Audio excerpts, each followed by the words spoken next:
So let us start with jaundice. Jaundice या bilirubin या haem या बाइल, ये एक बड़ी जबरदस्त सी चीज है, ये आप लोगों को पता होना चाहिए। इसको हम स्टार्ट करते हैं। सबसे पहले ना बेटा यहाँ पे एक चीज मैं आप लोगों को बताऊं। इस सारी चीज को समझने के लिए आपको थोड़ी सी अनाटमी का एक क्लू पता होना चाहिए।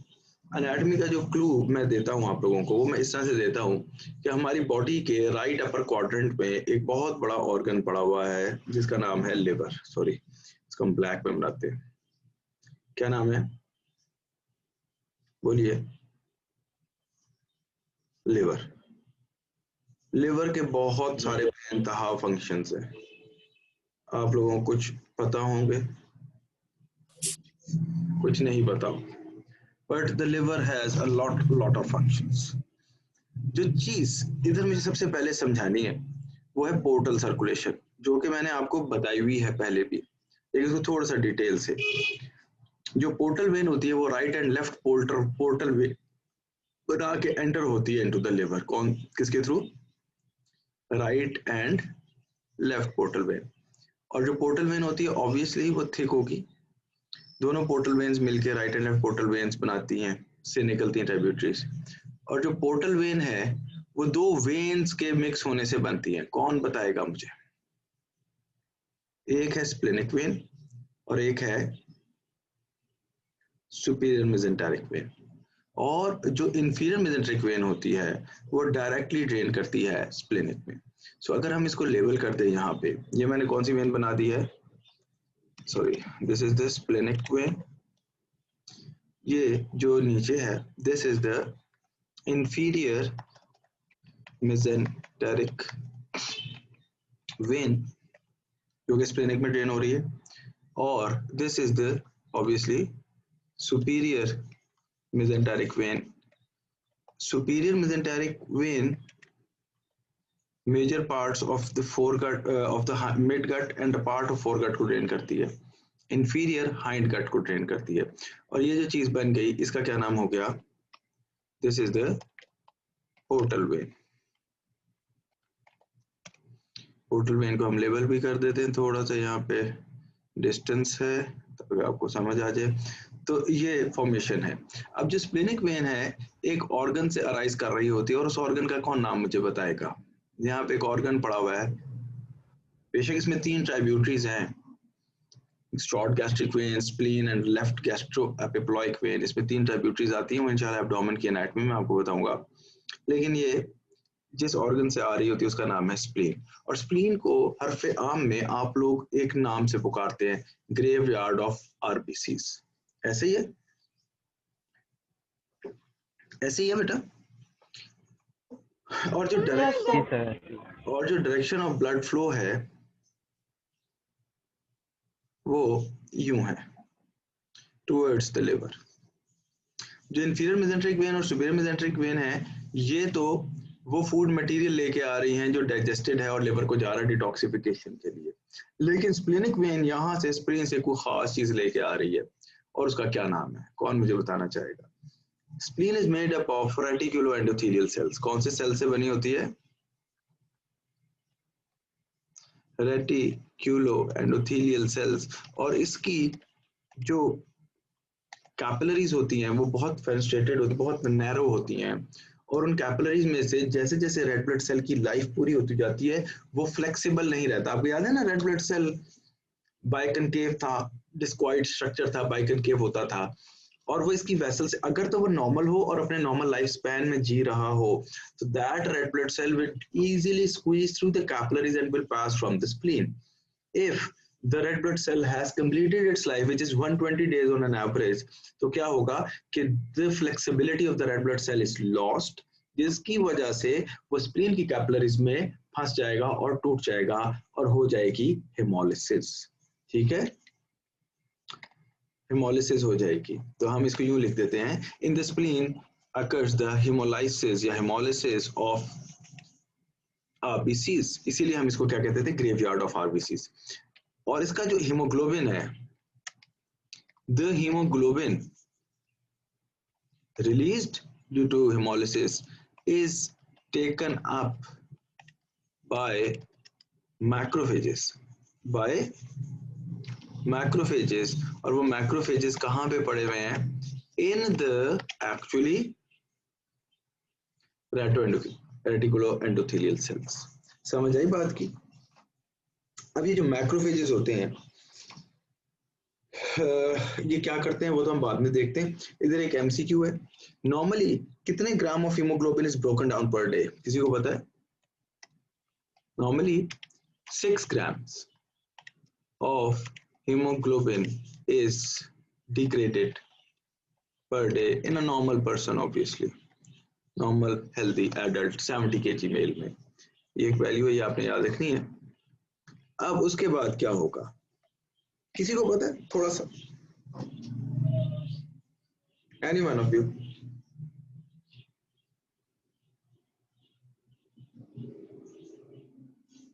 शाबाश।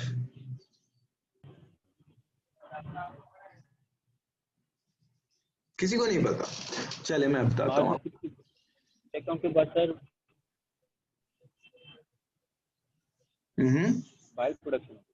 बाइल प्रोडक्शन, चले उसके ऊपर भी हम आते हैं।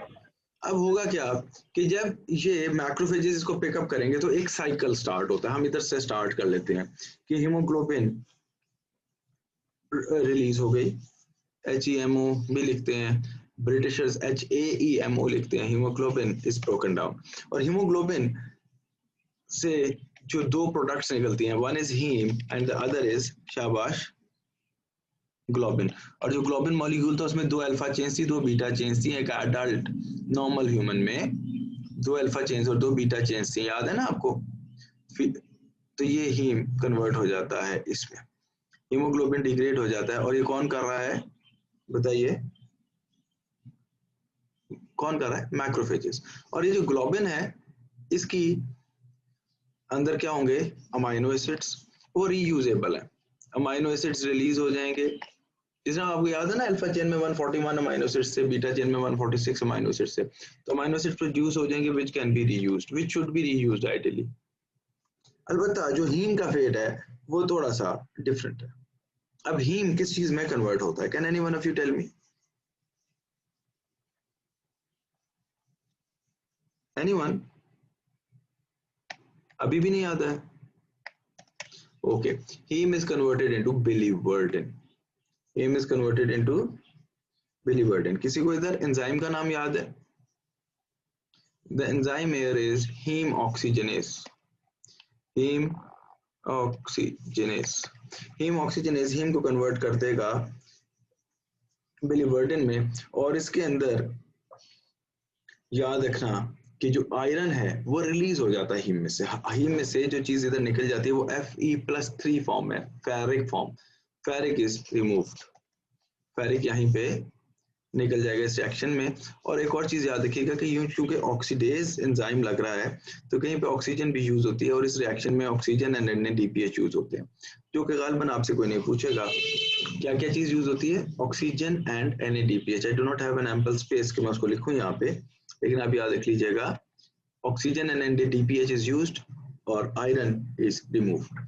Now this biliverdin is converted into bilirubin. ये किस में कन्वर्ट हो जाता है? बिलीरुबिन में। और बिलीरुबिन कौन सा? कॉन्जुगेटेड या अनकॉन्जुगेटेड? आप लोगों को बिल्कुल आइडिया नहीं है। अनकॉन्जुगेटेड। अनकॉन्जुगेटेड के बारे में याद रखिएगा कि it is water insoluble. Unconjugated bilirubin is water insoluble. So हम यहाँ पे एंजाइम भी लिख देते हैं। यहाँ पे जो एंजाइम होता है वो बिलीवर्डिन रिडक्टेज होता है। Biliverdin reductase. एंड ऑब्वियसली इस रिएक्शन में भी NADPH यूज होता है। दोनों रिएक्शंस में NADPH यूज होता है। पहले वाले में ऑक्सीजन भी यूज होती थी, इसमें सिर्फ NADPH यूज होता है। नाउ सॉरी, बिलीरुबिन चूंकि ये वाटर सॉल्युबल नहीं है तो it will be carried up by a plasma protein. ऐसा होना चाहिए क्योंकि ब्लड में से ट्रेवल करना है। Taken up by albumin in the plasma, albumin in the plasma. और अब हम इसको क्या कहेंगे, एल्ब्यूमिन बिलिरुबिन कॉम्प्लेक्स, एल्ब्यूमिन या बिलिरुबिन एल्ब्यूमिन कॉम्प्लेक्स। और ये जो चीज है अब ये सारी की सारी कैरी हो रही है ब्लड में, और ये ब्लड एक्चुअली स्प्लीन से निकलेगा और टुवर्ड्स द लिवर मूव करना शुरू कर देगा। ये सारा काम कहाँ पे हुआ है, शाबाश बोलिए, स्प्लीन में। और इसमें वैसे मैं लिख ही दूं तो अच्छा होगा, आप लोग फिर बाद में तंग ना हो। Let me right it down for you. यहाँ पे जो दो चीजें यूज हो रही हैं, एक ऑक्सीजन है छोटा 2 आएगा नीचे, और NADPH यूज होता है, NADPH प्लस H प्लस, जो कि कन्वर्ट हो जाता है इसमें NaOH NADP, और इस रिएक्शन में भी ऊपर NADPH यूज होता है और वो कन्वर्ट हो जाता है NADP में। और अगर आप एक एरो भी बना लें, so it's not bad to do it, we should form it. यहाँ से ये चीजें यूज होती हैं और ये निकल जाती हैं, ठीक है। और इधर भी सना बेटे टाइम पे आया करो, यहाँ पे भी ठीक हो गया। नाउ अब जो ये taken up by the plasma and this thing, अब इसको हम यहाँ पे मजीद एडवांसमेंट करते हैं। और एडवांसमेंट हम कैसे करते हैं, taken up by in the plasma, taken up by albumin in the plasma and is carried to the liver, carried to the liver। Liver के पास अब ये सारी चीज आ गई, और वो क्या चीज पहुंची, अनकॉन्जुगेटेड बिलिरुबिन। अब लिवर इस अनकॉन्जुगेटेड बिलिरुबिन को कन्वर्ट करेगा एक नई चीज में, कौन मुझे बताना चाहेगा,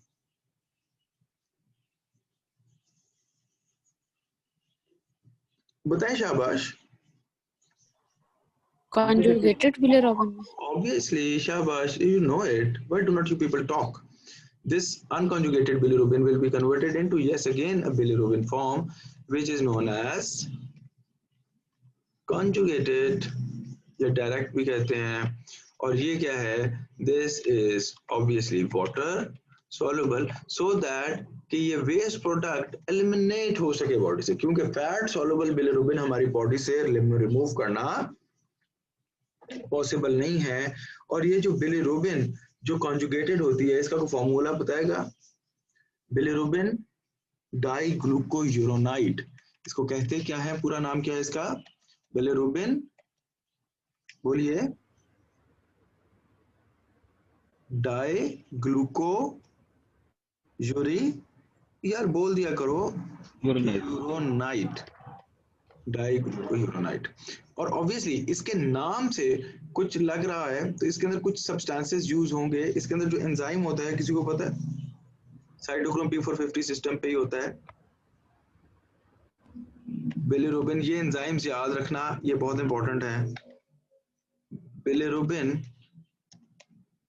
ग्लूकोयूरोनाइल ट्रांसफरेज, क्या नाम है एंजाइम का, ग्लूकोयूरोनाइल ट्रांसफरेज। क्योंकि ये आपको पता चलेगा आगे कुछ बीमारियां हैं जो हमने देखनी है, उसके अंदर ये एंजाइम डेफिशिएंट हो सकते हैं। किसी को अंदाजा है उन बीमारियों का, वैसे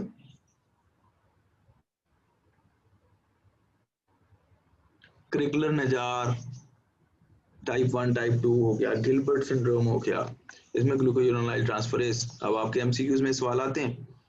अच्छा, और इसके अंदर जो चीज यूज होती है वो है, इसको हम कलर बदल देते हैं, 2UTP ग्लूकोयूरोनेट इज यूज्ड, और ये कन्वर्ट होता है 2UTP में, क्योंकि ग्लूकोयूरोनेट उधर चले गए, ये कन्वर्ट हो जाता है 2UTP में। And this is the whole reaction जिसके थ्रू हमारी बॉडी कॉन्जुगेट अनकॉन्जुगेटेड से कॉन्जुगेटेड बिलिरुबिन बना लेती है। We can use the arrow कि यहाँ से ये दो चीजें यूज हुई, UTP ग्लूकोरोनेट कॉम्प्लेक्स यूज हुआ, UTP इधर निकल आया और ग्लूकोयूरोनेट इसमें ऐड हो गया, जिसलिए हमने इसका नाम क्या रख दिया, bilirubin diglucuronate. Now what is the next thing, यहां तक समझ आ गया आप लोगों को? हाँ जी, अब नेक्स्ट चीज बताने के लिए अब मुझे एक और फिगर बनाना पड़ेगा। I'll have to move towards another figure. वो फिगर इस तरह से हम बनाएंगे और इसके अंदर मैं कुछ एनाटॉमी के पॉइंट्स भी आपको क्लियर करूंगा। होपफुली आप लोग अगर गौर से,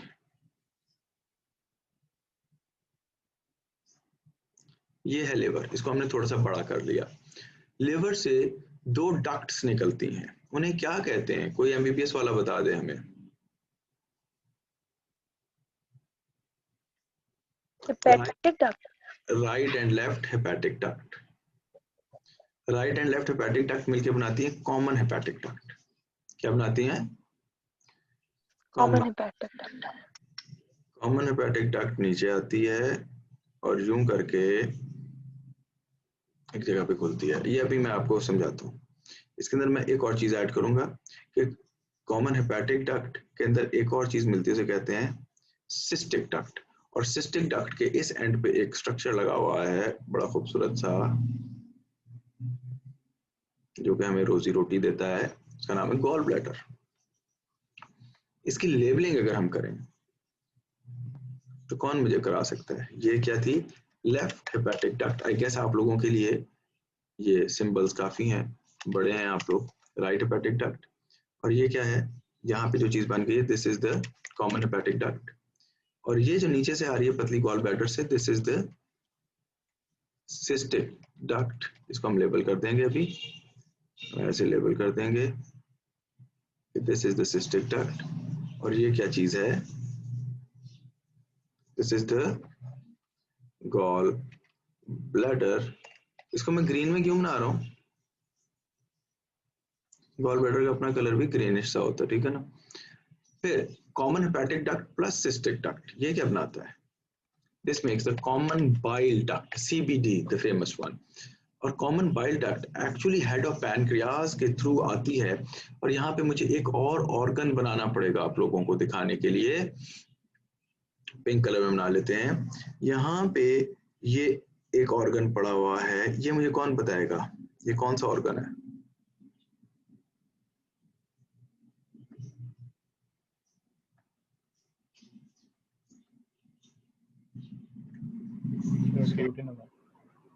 ये ड्यूडेनम है। ड्यूडेनम के 4 पार्ट्स होते हैं, first, second, third and fourth. Second part of duodenum के सेंटर में एक ओपनिंग होती है जिसे कहते हैं मेजर ड्यूडेनल पैपिला, या उधर जाके ये ओपन हो जाता है और ये अपना बाइल इस सुराख के थ्रू इसमें डाल देता है। लेकिन जो चीज याद रखने वाली है कि इसमें एक और ऑर्गन बनाना चाहता हूं मैं। वो मैं क्यों बनाना चाहता हूँ कि जाहिर है मेरी आप लोगों से दुश्मनी तो है नहीं, क्योंकि वो ऑर्गन आप सब में, हम सब में मौजूद है। यहाँ पे एक और ऑर्गन है जिसकी एक अनसेनेट प्रोसेस होती है यूं करके यहाँ पे, और ये यूं करके यूं पीछे को ऊपर को जा रहा होता है। इसका क्या नाम है? ये ड्यूटेनम के पीछे और स्टमक के पीछे चला जाता है। इसको डॉटेड लाइन, शक्ल इसको नाम बता रही है। और इसकी जो टेल होती है वो हाइलम ऑफ स्प्लीन के अंदर जाके धंस रही होती है। यहाँ पे स्प्लीन पड़ी होती है, वो जो पिछले वाले फिगर में हमने देखा। और जो पैनक्रियाज की मेन पैनक्रियाटिक डक्ट होती है, it is joined by the hepatic duct, और ये दोनों इकट्ठी मिल के ही इसमें यूं खुल जाती हैं यहाँ पे। और ये जो डक्ट है ये कौन सी होगी बेटे? This is a pancreatic duct. मैं अभी पैनक्रियाज की एनाटॉमी में नहीं जा रहा, मैं मेजर पार्ट्स आपको बता रहा हूँ, मैं बहुत डिटेल में नहीं जा रहा। This is the main pancreatic duct. तो होता क्या है कि ये जो पिंक कलर स्ट्रक्चर है ये क्या है? बोलिए। This is the duodenum. और ये जो पार्ट है, ये जो ऊपर सीधे वाला है, ये फर्स्ट पार्ट है। ये कौन सा पार्ट है? सेकंड पार्ट है। ये जो नीचे सीधे वाला है ये थर्ड पार्ट है। उसे ज्यादा खूबसूरत नहीं बना, नेवर माइंड। ये जो थोड़ा सा ऊपर को जा रहा है फोर्थ पार्ट है। तो यहाँ पे हम लिखेंगे एक चीज आप लोगों को समझाने के लिए कि the common bile duct joins the major pancreatic duct usually, वरना इसके अंदर और भी डिफरेंट वेरिएशंस भी हैं, लेकिन इधर तक आप इतना याद रखें, major pancreatic duct and opens into the mid of second part of duodenum at the major duodenal papilla, major duodenal papilla, और इस पैपिला का एक और नाम भी देते हैं, भैया पैपिला को नाम ना दे, इसके अंदर एक छोटी सी ओपनिंग होती है, पैपिला होता है एलिवेशन, ये मैं अभी आपको बना के दिखाता हूँ, और इसके अंदर एक ओपनिंग होती है एम्प्यूला ऑफ वैटर, एम्प्यूला ऑफ वैटर में मेजर पैनक्रियाटिक डक्ट खुल जाती है, बस इतना ही याद रखें, चलें वो एनाटॉमी में लेके जाऊंगे, इससे ज्यादा ना आप चाहे याद रखें। और एक चीज याद रखना कि जो कॉमन बाइल डक्ट है इसकी दो चीजें बहुत याद रखने वाली हैं, एक तो ये फर्स्ट पार्ट ऑफ ड्यूडेनम के पीछे से आ रही है, यहाँ पे देखें नोटिस करें, ये फर्स्ट पार्ट ऑफ ड्यूडेनम के पीछे से आ रही है, और दूसरा हेड ऑफ पैनक्रियास को ये यूं क्रॉस भी करती है, ये थोड़ा सा मेरे से एंगुलेटेड बन गया लेकिन ये यूं आती है और ये उसके साथ मिलके खुलती है अंदर, ठीक है, यहाँ तक बात याद रहेगी। अब वो जो कॉन्जुगेटेड बिलिरुबिन था, जो कॉन्जुगेटेड बिलिरुबिन लिवर ने बनाया था, जो हमने पिछले सफे बना दिया था कि वो लिवर में कॉन्जुगेट हो गया है, जिसका नाम क्या था पूरा, बिलिरुबिन डाइग्लूको, यार बोला करो, डाइग्लूको यूरोनाइट बिलिरुबिन। अब एक जो मिसकंसेप्शन है वो आपको मैं दूर करूं यहीं पे, बहुत सारे डॉक्टर्स जिनको डेफिनेटली फील्ड नहीं होती या ज्यादा नहीं पढ़ा होता, उनके मुंह से मैंने ये बात सुनी है कि bile is a secretion of the gallbladder. No, bile is not a secretion of the gallbladder. Gallbladder is only meant to store and concentrate the bile, that is all. Bile is a secretion of the liver. याद रखिएगा ये बात, bile is a secretion of the liver और gallbladder bile को produce नहीं करता। अब ये हुआ कि conjugated bilirubin जो है वो यहाँ से राइट हेपेटिक डक्ट में और लेफ्ट हेपेटिक डक्ट में डाल दिया गया, और ये सारी तरफ से आया और ये चला जाएगा कॉमन हेपेटिक डक्ट्स में, कॉमन हेपेटिक डक्ट्स के थ्रू ये गॉल ब्लैडर में आके स्टोर्ड रहेगा कुछ देर बाइल के अंदर, और बाद में पीरियोडिकली ये एंटर कर दिया जाएगा ड्यूडेनम में। ठीक हो गया, समझ आ गई बात। In the duodenum what happens, GIT में पहुंच गया, नहीं समझ आई सर ये वाली बात। कॉन्जुगेटेड बिलिरुबिन लिवर में से right and left hepatic duct के थ्रू कॉमन हेपेटिक डक्ट, वहां से कॉमन बाइल डक्ट, और वहां से जीआईटी के अंदर ड्यूडेनम के अंदर, duodenum is a part of GIT, small intestine का फर्स्ट पार्ट है, वहां पे पहुंच जाएगा। ठीक है, अब this conjugated bilirubin reaches the intestines obviously, और इंटेस्टाइन में बैक्टीरिया होते हैं जिन्हें हम नॉर्मल गट बैक्टीरिया कहते हैं। Normal gut flora, intestinal flora क्या करता है, शाबाश, converts it into, who knows it,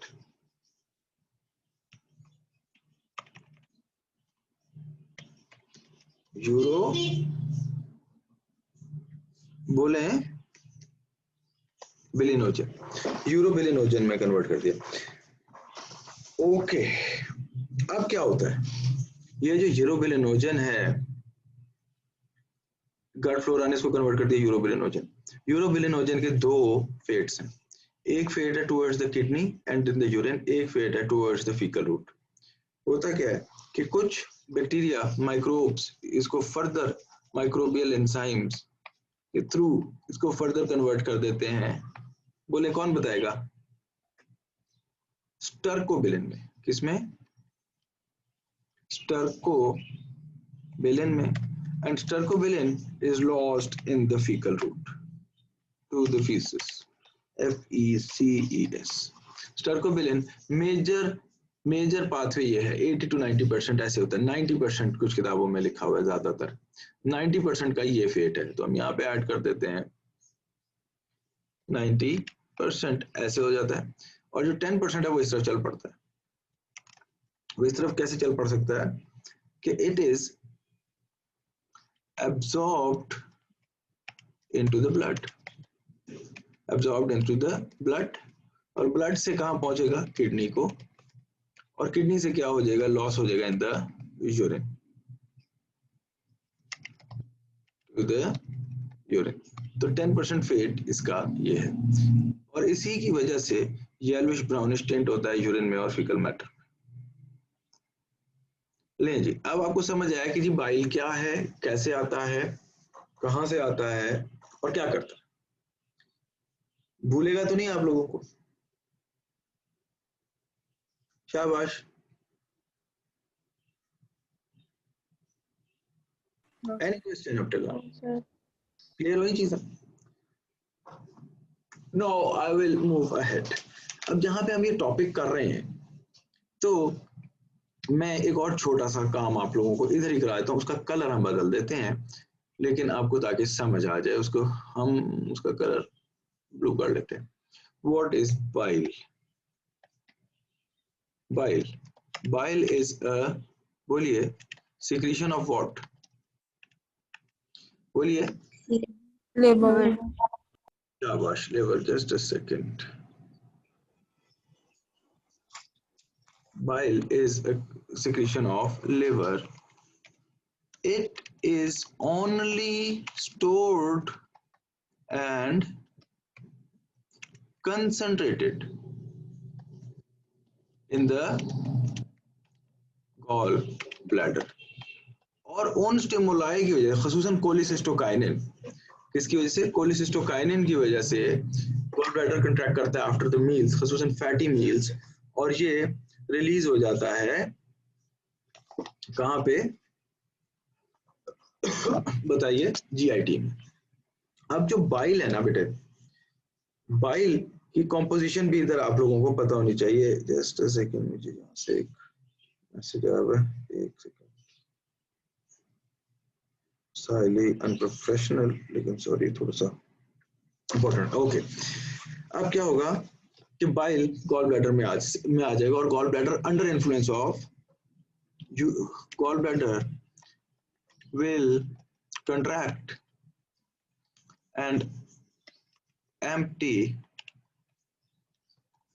into the GIT, into the gastrointestinal tract, majorly under influence of, बोला मैंने अभी, कोलिसिस्टोकाइनिन। इसीलिए जिन लोगों को गॉल स्टोन होता है उनको right upper quadrant pain usually with meal बढ़ जाता है, क्योंकि मील हुई, और खसूसन कौन सी मील? फैटी मील। अब मरीज हमें आके कहते हैं, डॉक्टर साहब आप हम ना चिकनाई नहीं खा पाते, चिकनाई खाते हैं तो हमें जो है ना दर्द शुरू हो जाता है। तो हम उनको समझाते हैं कि भाई चिकनाई की वजह से ये हार्मोन रिलीज होता है, ये मवाद रिलीज होता है आपके जिस्म में, जिसकी वजह से पित्ता जो है वो सुखड़ता है, उसके मुंह में पत्थर फंसा हुआ है, वो पीछे जोर लगाता है, प्रेशर बढ़ता है, जिसकी वजह से दर्द होता है। ठीक है जी। अब यहाँ पे एक छोटी सी चीज है, वो है composition of bile. Okay, composition कौन मुझे बताएगा? तकरीबन जो बुकिश है 97 to 98%, और एक किताब में 97.6% भी लिखा हुआ है।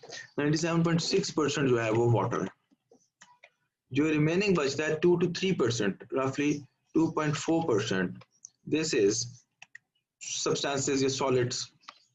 अब वो जो सॉलिड्स हैं उसके अंदर काफी सारी चीजें आ जाती हैं, कुछ है ऑर्गेनिक, कुछ है inorganic.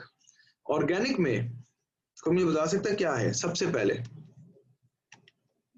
Bile salt, bile salts, bile pigments. Bile pigment यही बिलिरुबिन, बाइल पिगमेंट्स। और कौन बताएगा? कोलेस्ट्रॉल, आपने सुना है ना, कोलेस्ट्रॉल स्टोन्स होते हैं, गॉल स्टोन्स। कई दफा कोलेस्ट्रॉल स्टोन्स भी होते हैं, अमीरों के पत्थर, गरीबों के होते हैं पिगमेंट स्टोन्स। फैटी एसिड्स होते हैं इसमें। लेसिथिन, वेरी इंपॉर्टेंट, लेसिथिन होता है इसमें, एंड म्यूसिन होता है इसमें। ये तो है ऑर्गेनिक। एंड इनऑर्गेनिक में, इनऑर्गेनिक में sodium, calcium, potassium, chloride and bicarb. Sodium, calcium, potassium, chloride, ओहो, क्लोराइड एंड बाइकार्बोनेट। ये मेजर चीजें हैं जो इसके अंदर इनऑर्गेनिक है। अब यहाँ पे बाकी तो सारी चीजें बहुत सिंपल हैं। जो एक चीज समझने वाली है कि वो बाइल सॉल्ट्स क्या होते हैं और उनका फंक्शन क्या होता है। मैं इसको एक कलर देता हूँ कि ये जो बाइल सॉल्ट्स हैं दे आर वेरी इंपॉर्टेंट। ये बाइल सॉल्ट्स बड़े इंपॉर्टेंट हैं और बाइल सॉल्ट्स के फंक्शन क्या है और ये होते क्या क्या है, किसी को पता है? बाइल सॉल्ट्स क्या होते हैं? Anyone can tell? शाबाश, कोई नहीं बताना चाहता?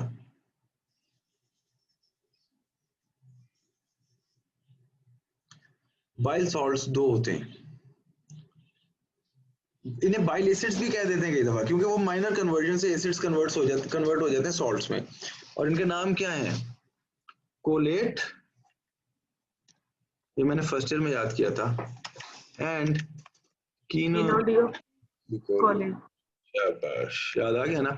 इन्हीं की एसिड फॉर्म्स को हम cholic acid and chenodeoxycholic acid भी कहते हैं। इसका एक फंक्शन याद रखना, again it's a very big misconception कि they play a role in digestion of the fats. Yes, they can play a role indirectly in digestion of the fats, but they do not digest the fats.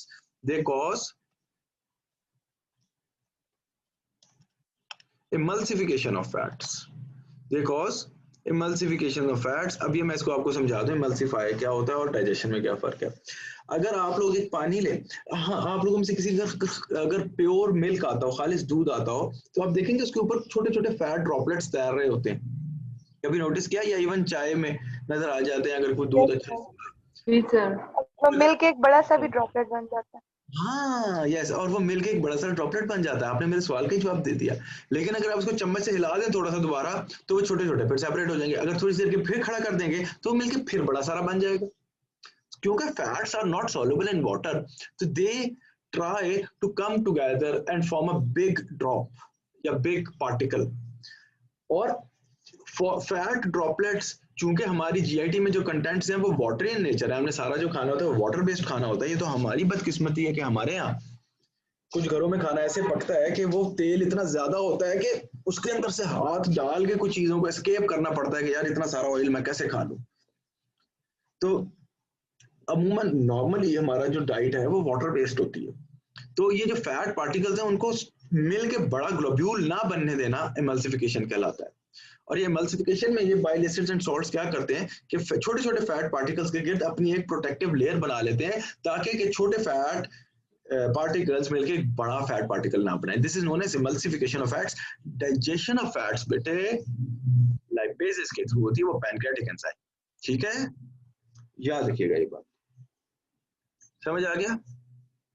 So this is normal physiology of this area. अब हम अंदर थोड़ा सा घुसते हैं अगली चीज की तरफ, जो कि हम पैथोलॉजी की तरफ लेके जाते हैं। यहां तक बात समझ आ गई? किसी की कंफ्यूजन तो नहीं है बेटे? Now we go ahead. अब हम आगे जाते हैं और यहाँ पे आके हम बात करते हैं जॉन्डिस की। अब मुझे आप लोग बताइए, what is jaundice? This is a very beautiful topic. What is jaundice by definition? क्या है? शाबाश, कोई मुझे बताएगा? Increased level of the bilirubin in the blood. Yes, increased level of bilirubin in the blood. लेकिन increased level of bilirubin बेटे हो भी सकता है, और अगर हो सकता है वो bilirubin इतना ना हो कि वो जॉन्डिस करे। Jaundice is yellowish discoloration of the skin and sclera. Yellow discoloration by definition, ये exact definition है, of the skin and sclera due to accumulation of, जवाब आपका सही था, accumulation of bilirubin। देखो bilirubin हो सकता है ज्यादा हो लेकिन yellowish discoloration ना कर रहा हो। जब वो yellow discoloration करेगा तो हम इसे कहेंगे जॉन्डिस। अब इसके अंदर नॉर्मल बिलिरुबिन हमें पता होना चाहिए हमारी बॉडी में कितना है, ब्लड में नॉर्मल ब्लड लेवल कितना है? शाबाश, आप लोग रोजाना टेस्ट करवाते हैं, liver function test. 0.9 to 1. 0.2 to 1 mg per decilitre. लेकिन अभी मैंने कहा कि कुछ डायरेक्ट होता है, कुछ इनडायरेक्ट भी होता है ना? तो डायरेक्ट कितना है, इनडायरेक्ट कितना है, या कॉन्जुगेटेड कितना है, अनकॉन्जुगेटेड कितना है, किधर गया? इसमें से 0.2 to 0.4 जो होता है mg पर dl डेसीलीटर, मिलीग्राम पर डेसीलीटर, ये है बेटा कॉन्जुगेटेड। ये कौन सा है, इसको हम यूं कर लेते हैं। आप देखते हैं ना कई दफा अलग से भी करवाते हैं। कॉन्जुगेटेड जो है वो इतना है, और जो अनकॉन्जुगेटेड होगा ऑब्वियसली वो बाकी होगा। तो हम एक और ब्रैकेट खोल लेते हैं, इसको इसी लाइन में पूरा करते हैं ताकि हमें अनकॉन्जुगेटेड कितना होगा, बोलिए बोले। 0.6, 0.2 to 0.6 mg per decilitre. These are the normal values, आपने याद रखनी है। अब जॉन्डिस देखो 2-3 तरीकों से हो सकता है, उसके लिए मुझे पीछे आना पड़ेगा इधर वापस। एक जॉन्डिस ये है कि हेमोलिसिस ऑफ आरबीसी ज्यादा हो रही है, तो जॉन्डिस होगा, बताइए। Yes sir. दूसरा जॉन्डिस ये है कि लिवर डैमेज है जिसकी वजह से कॉन्जुगेशन नहीं हो पा रही, तो भी जॉन्डिस होगा। बिल्कुल। Yes sir. ओके, तीसरी रीजन अब आप बताएं मुझे।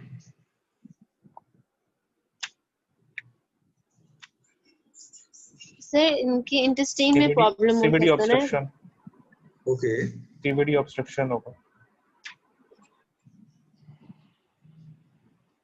हाय हाय हाय, सीवीडी ऑब्स्ट्रक्शन। इसको थोड़ा सा देखो, इसको मैं आसान करता हूं। अगर यहां से ड्रेनेज ऑफ बाइल ठीक नहीं है, और ड्रेनेज अगर ठीक नहीं होगा तो भी तो बाइल बॉडी में जमा होने लग जाएगा बिलिरुबिन, तो उससे भी तो जॉन्डिस होगा ना। तो इसी हिसाब से हम जॉन्डिस को कैटेगराइज कर देते हैं 3 कैटेगरीज में। पहला हिमोलिटिक, Obstructive, non-obstructive। हिमोलिटिक का दूसरा नाम आप देना क्या चाहेंगे, प्री हेपेटिक, यानी कि लिवर तक आने से पहले क्या मसला। दूसरा क्या होगा, उसको हम कहेंगे हेपेटिक, या इंट्रा हेपेटिक भी कह सकते हैं, इनसाइड द लिवर, इंडेंजेनस मसला है लिवर का। और तीसरा बेटे क्या हो सकता है, ऑब्स्ट्रक्टिव, जिसे हम पोस्ट हेपेटिक भी कह सकते हैं कि लिवर भी ठीक है लेकिन ड्रेनेज खराब है, इसमें ड्रेनेज खराब होता है। खैर बहरहाल इसकी 2 और कैटेगराइजेशंस भी हैं, लेकिन मैं उसकी तरफ नहीं जाऊंगा। 5 टाइप्स हो सकती हैं, लेकिन मैं उस पर नहीं जाऊंगा, वो आपको लेवल से काफी ऊंचा हो जाएगा, आप लोग सर्जरी में नहीं इम्तिहान दे। अब हेमोलिटिक के अंदर अगर हम बात करें कॉजेज पे, क्या कॉज होनी चाहिए, generally speaking increased hemolysis of the RBCs, generally speaking. अब कौन सी ऐसी बीमारी है जिसमें ये सारा कुछ होता है, बोले, शाबाश शाबाश। हाँ, सिकल सेल एनीमिया, शाबाश। और कोई और नाम लें हेमोलिटिक एनीमिया का, बताएं। Hereditary spherocytosis। हेरेडिटरी स्फीरोसाइटोसिस,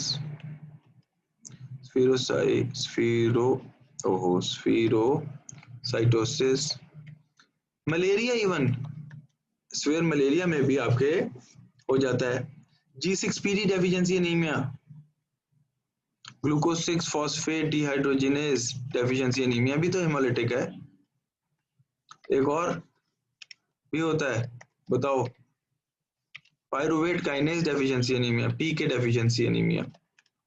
अब देखो ना, ये चीजें आपको बेटा आनी चाहिए, आप लोग डॉक्टर्स हैं। तो ये चंद एक एग्जांपल्स हैं। इवन न्यूप्लेजियाज में भी हो जाता है, लेकिन कोई भी चीज जिसके अंदर आपको या even blood reactions, haemolytic blood reactions, ये बड़ा इंपॉर्टेंट है। हेमोलिटिक ट्रांसफ्यूजन रिएक्शंस, जिसमें ब्लड ट्रांसफ्यूज किया और वो गलत लग गया और एंटीजन एंटीबॉडी रिस्पॉन्स की वजह से रिएक्शन आ गया, तो इन सब में ये टूट जाएगा। ठीक है, इसके कॉजेस क्या होंगे, इस जनरली स्पीकिंग इसकी कॉजेस क्या होनी चाहिए? Liver injury, enzyme deficiency, enzyme deficiencies भी हो सकती हैं, हेपेटाइटिस, हेपेटाइटिस, बुखार, ए हो, बी हो, सी हो, डी हो, ई हो, कोई भी हो सकता है। लिवर फेलियर, ओह उल्टा हो गया, लिवर फेलियर में भी हो सकता है। क्या बात बताएं, हो सकता है कि नहीं हो सकता? सर इसमें एक दो सिंड्रोम्स थे जिसके नाम याद नहीं है, लेकिन सिंड्रोम था कोई। Crigler Najjar type 1, type 2 and Gilbert syndrome. मैं बता यस देता सर। मैं बता देता हूँ, आप क्यों परेशान होती, मैं किस लिए बैठा हूँ। क्रिगलर नजार जो टाइप 1 होता है ना, वो ऑटोसोमल रिसेसिव होता है, और वो थोड़ा सा बिल्कुल भी उसमें नहीं बन रहा होता, एब्सेंट होती है एक्टिविटी यूडीपी ग्लूकोजोनाइल ट्रांसफरेज की, और वो फैटल होता है फीटल लाइफ में, छोटे उम्र में। जो टाइप 2 होता है वो थोड़ा सा ऐसे बेटर साइड पे होता है, वो मैं आगे आपको बताता हूँ। क्रिगलर नजार 1 एंड 2। और एक और चीज याद, एक और सिंड्रोम है इधर, अभी अब मैंने बोला है, बोले कौन सा?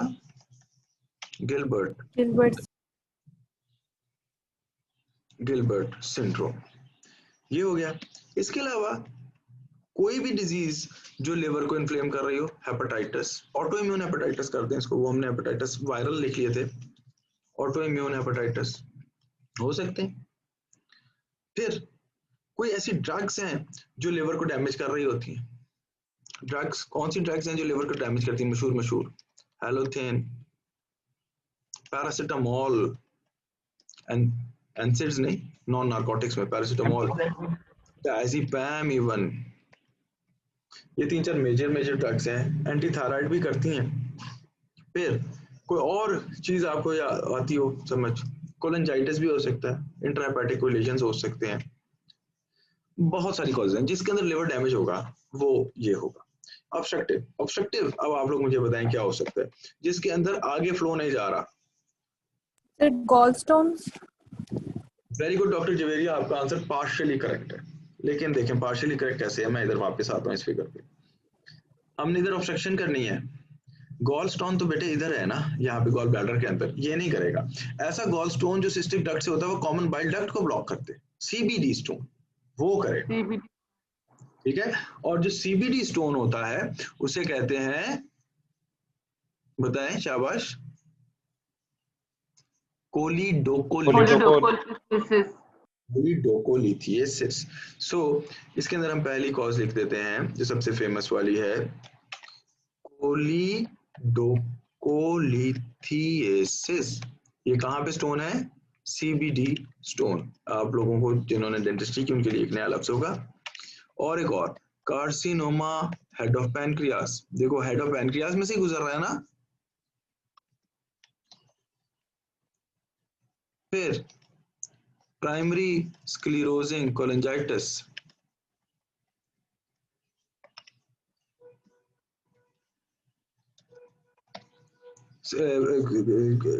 जो बाइल डक्ट्स होती हैं वो स्क्लेरोज होकर बंद हो जाती हैं। स्ट्रक्चर्स ऑफ बाइल डक्ट्स, ये सारा मतलब एक बड़ी लंबी फहरिस्त है, लेकिन उस पर बहुत ज्यादा हमें जाने की खास नहीं है जरूरत। बहुत सारी डिसऑर्डर्स बन सकते हैं जिसके अंदर हम इसको डिवाइड कर सकते हैं, लेकिन इतने ही मेरा ख्याल है आप लोगों के लिए काफी हैं। हाँ एक दो चीजें याद रखिएगा, malignancies of the ducts, ये कॉमन बाइल डक्ट यूजुअली। तो ये स्ट्रक्चर्स भी ऐड कर लें तो अच्छा, हाँ वो लिख दिया मैंने स्ट्रक्चर। इसमें भी सिंड्रोम आता था कोई? जी जी सर इसमें भी सिंड्रोम आता था कोई, अब याद नहीं आ रहा। हाँ बताए ना फिर। सर माइंड में नहीं है, पढ़ा था। Dubin Johnson and Rotor syndrome. जी सर यही थी। मजा तो अब देखो ना, अब आप लोगों ने अगर कुछ पढ़ा हुआ होता है तो फिर मुझे भी बताने का मजा आता है ना। ड्यूबिन जॉनसन, JOH कि JHO, ये मुझे कंफ्यूज हो जाता है, देख लेना। ड्यूबिन जॉनसन सिंड्रोम और रोटर सिंड्रोम, जो पहले दो सिंड्रोम से जो उधर लिखे हैं हमने, क्रिगलर नजार और गिलबर्ट, वो हेपेटिक कॉजेज वाले हैं मिक्स्ड पिक्चर देते हैं, और ये पोस्ट हेपेटिक वाले हैं ऑब्स्ट्रक्टिव पिक्चर देते हैं। एक हमारे सीनियर हैं थे, बल्कि ना ही बताऊंगा, अगर उसने मेरी रिकॉर्डिंग सुन ली तो पहचान जाएगा मैं किसकी बात कर रहा हूँ, छोड़े। अब इसके अंदर आप लोगों ने देखा है कि जब हम लिवर फंक्शन टेस्ट कराते हैं तो हम कुछ एंटिटीज को लेवल करवाते हैं। कौन कौन सी चीजें होती हैं? एक होता है ALT, एलेनिन अमाइनो ट्रांसफरेज, एक होता है AST, एक होता है, बताएं, एल्कलाइन फॉस्फेटेज, ठीक है। तीसरा होता है, बताएं शाबाश, चौथा क्या होता है? GGT, gamma GT, gamma glucuronyl transferase. और इससे भी पहले अगर हम यहाँ पे देख लें तो दो और एंटिटीज ऐड कर देते हैं, कॉन्जुगेटेड बिलिरुबिन, और इधर हम ऐड कर देते हैं अनकॉन्जुगेटेड बिलिरुबिन। अब किस किस बीमारी में क्या क्या चीज बढ़ी हुई होगी, थोड़ा सा हम जगह ज्यादा कर लेते हैं ताकि आपको समझने में आसानी आ जाए। और इसके अंदर हम एक लाइंस डाल लेते हैं ताकि हमें बहुत अच्छे तरीके से समझ आ जाए। देखें जी,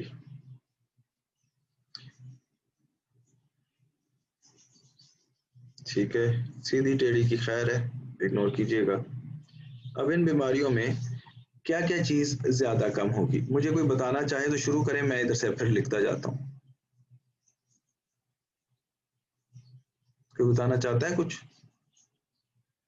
कि सारे मेरे जैसे बगैर पढ़ के आए हुए? जी चलें, पहला सिंड्रोम बता दें, बिलिरुबिन कौन सा बढ़ा हुआ होगा हेमोलिटिक एनीमियास में, हेमोलिटिक जॉन्डिस में क्या क्या चीज बढ़ी हुई होगी? कुछ तो बोलो यार। बिल्कुल भी नहीं। 12 बजे सर आपकी आवाज नहीं आ रही सर। देखो इसमें ये इंक्रीज होगा, दैट्स ऑल, क्योंकि अनकॉन्जुगेटेड बिलिरुबिन डैमेज है। देखो याद रखना, और इसको क्या होगा बताएं, ये नॉर्मल होगा, ALT AST भी नॉर्मल होगा। ALT AST लिवर एंजाइम्स हैं, ये लिवर इंजरी में एनहांस होते हैं, लिवर इंजरी में बढ़ते हैं ये, ठीक है। तो ये भी नॉर्मल होगा और ये भी क्या होगा, नॉर्मल होगा, ठीक हो गया बेटे। इसमें क्या होगा, चले, इसमें दोनों चीजें एनहांस होगी क्योंकि कुछ कॉन्जुगेशन हो रही है कुछ नहीं हो रही। तो इसके अंदर ये भी बड़ा होगा, कॉन्जुगेटेड भी बड़ा होगा, अनकॉन्जुगेटेड भी बड़ा होगा, कुछ हो गया कुछ नहीं हुआ, लेकिन जमा भी होता जा रहा है। और लिवर एंजाइम्स लिवर इंजरी की वजह से एनहांस होंगे, इसलिए ALT और AST भी हायर साइड पे होगा। अलबत्ता ये जो आखिरी दो एंटिटीज हैं, एल्कलाइन फॉस्फेटेज और गैमा GT, ये रिप्रेजेंट करते हैं पोस्ट हेपेटिक जॉन्डिस स्टेटस को, तो ये नॉर्मल होंगे। अब जो ऑब्स्ट्रक्टिव है ना, इसको मैं डिवाइड करूंगा दो में, इसको मैं डिवाइड कर दूंगा दो में, अर्ली एंड लेट, ठीक है। इसको मैंने किस में डिवाइड कर दिया, अर्ली पोस्ट हेपेटिक और लेट पोस्ट हेपेटिक। देखें जी, अर्ली में क्या बढ़ा हुआ होगा मुझे बताओ शाबाश, यानी किसी का माइक ऑन है, प्लीज देखिएगा।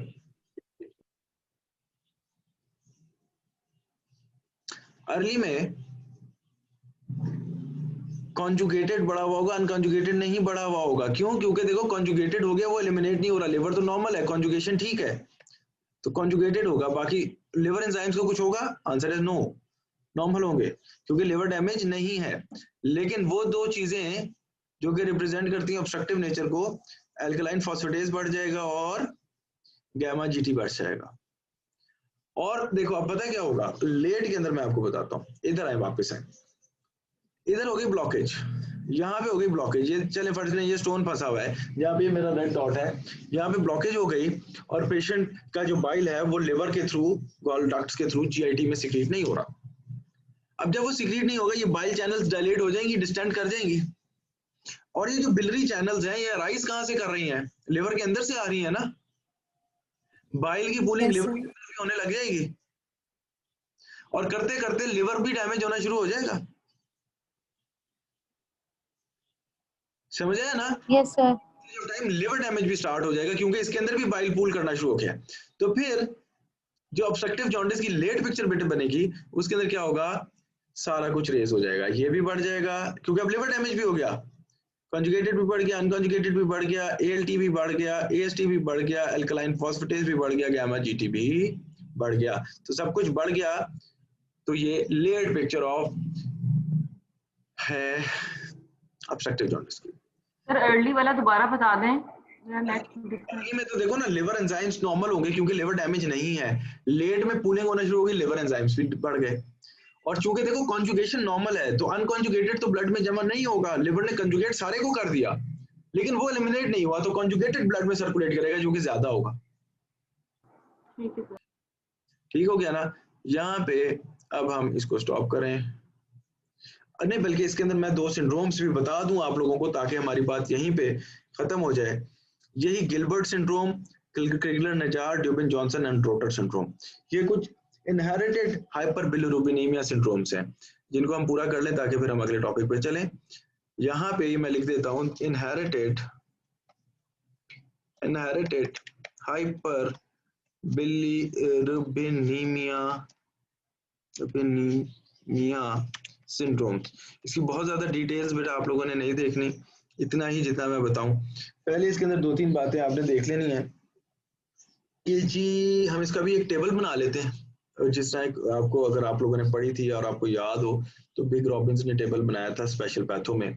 पहले हम लिख लेते हैं name of the syndrome, name के बाद डाल देते हैं कि इनहेरिटेंस कैसी है, इनहेरिट कैसे होता है। फिर इनहेरिटेंस के बाद हम कर लेते हैं कि जी डिफेक्ट क्या है एक्चुअल, डिफेक्ट के बाद हम देख लेते हैं इसका लिवर या पैथोलॉजी, नोट्स कह लें, लिवर क्या है, पैथोलॉजी क्या है, और आखिर में देख लेते हैं क्लिनिकल कोर्स या आउटपुट्स या प्रोग्नोसिस कह लें। क्लिनिकल कोर्स भी कह सकते हैं, प्रोग्नोसिस भी कह सकते हैं, आउटपुट भी कह सकते हैं कि भाई बंदे की क्या सिचुएशन बनेगी, कितना जिंदा रहेगा, जिएगा नहीं जिएगा, मर जाएगा, क्या होगा। ठीक है जी, ओके। अब यहाँ पे अब आप लोगों को मैं बताता जाता हूँ बेटा। जो पहला है क्रिगलर नजार, इसको मैं कलर बदल लेता हूँ, कलर हम बदल लेते हैं और यहाँ से स्टार्ट कर लेते हैं। पहला है क्रिगलर नजार 1, ये होता है ऑटोसोमल रिसेसिव। क्या है ये, क्या है जी, ऑटोसोमल रिसेसिव। ओके, इसके अंदर जो डिफेक्ट होता है ना, देयर इज एब्सेंट नो कौन सी activity, glucuronyl transferase, UDP glucuronyl UGT activity, वही एंजाइम जो कंजुगेट कर रहा था। ठीक है ना? सर ये बता दें यूजीटी क्या वर्ड है? मैं भी बताता हूँ। फैटल इन अर्ली लाइफ, ये बच्चे मर जाते हैं। यूजीडी है, यूडीपी ग्लूकोयूरोनाइल ट्रांसफरेज, वो जो कॉन्जुगेटेड को अनकॉन्जुगेटेड को कॉन्जुगेट में कन्वर्ट नहीं कर रहा था एंजाइम, यूडीपी ग्लूकोयूरोनेट के थ्रू लिवर में, ये वाला इसे बिलीरुबिन यूरोनाइल ट्रांसफरेज भी कहते हैं, यूडीपी ग्लूकोयूरोनाइल ट्रांसफरेज भी कहते हैं, 2 नाम है। मगर ग्लूकोयूरोनाइल ट्रांसफरेज एक्टिविटी नहीं होगी। हाँ, अल्लाह तेरा शुक्र है। अगला इधर ही डाल देते हैं इसी कलर में, वो आ गया हमारा क्रिगलर नजार टाइप 2। ये ऑटोसोमल डोमिनेंट है। ऑटोसोमल डोमिनेंट, किसकी डिजीज ज्यादा होगी, डोमिनेंट की या रिसेसिव की? इनहेरिटेंस के हिसाब से कौन सा ज्यादा कॉमन होगा? डोमिनेंट। लेकिन अच्छी बात यह है कि इसमें नो नहीं होती, decreased glucuronyl transferase, UTP glucuronyl transferase activity होती है, डिक्रीज्ड होती है। तो इसकी वजह से लिवर इसका भी नॉर्मली होता है, लिवर में कोई मसला नहीं होता, लेकिन प्रोग्नोसिस क्या है, क्या होगा, good prognosis, normal life, they usually live a normal life. हल्का फुल्का एक मसला होता है, हल्का फुल्का एक मसला इनके साथ कभी कभी क्या आता है कि वो जो होता है ना कर्निक्टरस, कर्निक्टरस क्या होता है, चलो Bilirubin accumulation in brain. Okay, ये जो भी मैंने ब्रेक देनी है ना, इसमें आप लोगों ने मुझे देख के बताना है कर्निक्टरस क्या होता है, ये मैं नहीं बता रहा, ये वैसे मुझे उम्मीद नहीं थी कि आप लोगों को नहीं आता होगा, 30 लोग बैठे मेरे साथ माशाल्लाह, किसी को नहीं पता कर्निक्टरस क्या है, वेरी बैड। सर आई में कुछ था accumulation of bilirubin in the basal ganglia. ये टॉपिक कराने दो, फिर मैं बताऊंगा बाद में, फिर मुझे बताना। अगला गिलबर्ट सिंड्रोम, ये राइट कर लिया मैंने इसको, यार ये किधर गया बटन, गिलबर्ट सिंड्रोम, इसमें क्या होता है जी, ये है ऑटोसोमल रिसेसिव है, दिस इज ऑटोसोमल रिसेसिव,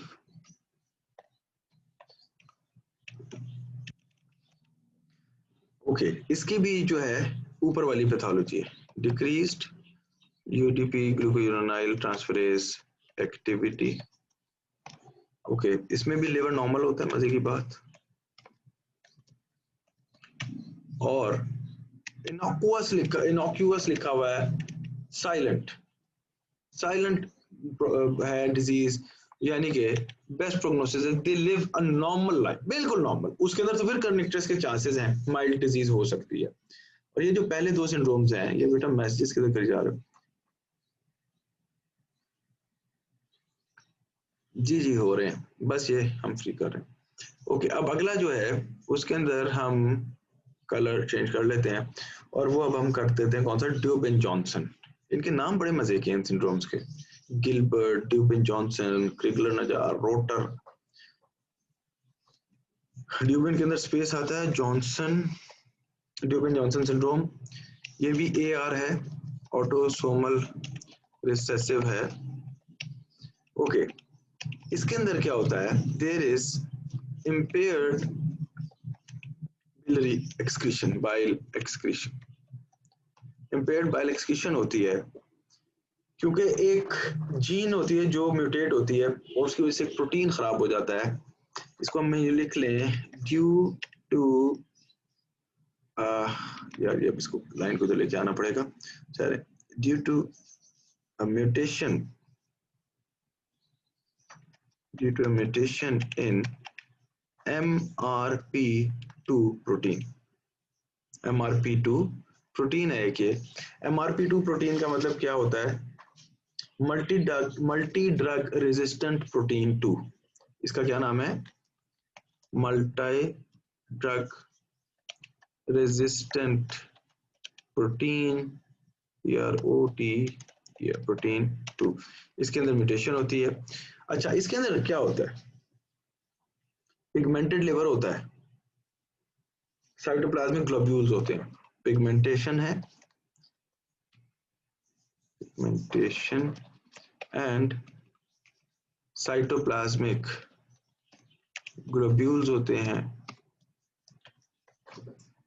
और ग्लोब्यूल्स, और इसकी भी लाइफ एक्सपेक्टेंसी बेस्ट है, बिल्कुल साइलेंट है, मसला कोई नहीं होता। ड्यूबिन जॉनसन के बाद आखिरी करके हम फिर ब्रेक लें, उसका नाम लिख लें ब्लू में, रोटर सिंड्रोम, किसी को पता है, ये भी ऑटोसोमल क्या है जी, रिसेसिव है, एक ही डोमिनेंट है, देखिए दूसरे वाला, और इसका जो मैकेनिज्म है ना, ये डिफेक्ट है वो पुअरली अंडरस्टूड है, लेकिन कहा जाता है कि या तो डिक्रीज्ड एक्सक्रीशन है या डिक्रीज्ड रीअपटेक है, डिक्रीज्ड हेपेटिक अपटेक, और जो है ना आपकी बिग रॉबिन्स ने भी इसके आगे क्वेश्चन मार्क छोड़ा हुआ है, तो इसका मतलब क्या है कि कोई बुक अगर इसकी पैथोलॉजी एक्सप्लेन कर रही है ABC कोई भी बुक, तो वो डेफिनेटली अनप्रूवन है, हाइपोथेटिकल है, क्योंकि अगर रॉबिन्स ने इसको अभी तक अनप्रूवन लिखा है तो हमें भी इसका मतलब नहीं पता के अंदर क्या है। ये भी इसके अंदर कोई मसला नहीं होता, ये नॉर्मल होता है लिवर, और इसका भी प्रोग्नोसिस जो है वो बेस्ट है। The people live a normal life and they have no pathology. अब इधर हम इसको यहाँ पे स्टॉप करें, अब कोई सवाल है तो पूछें।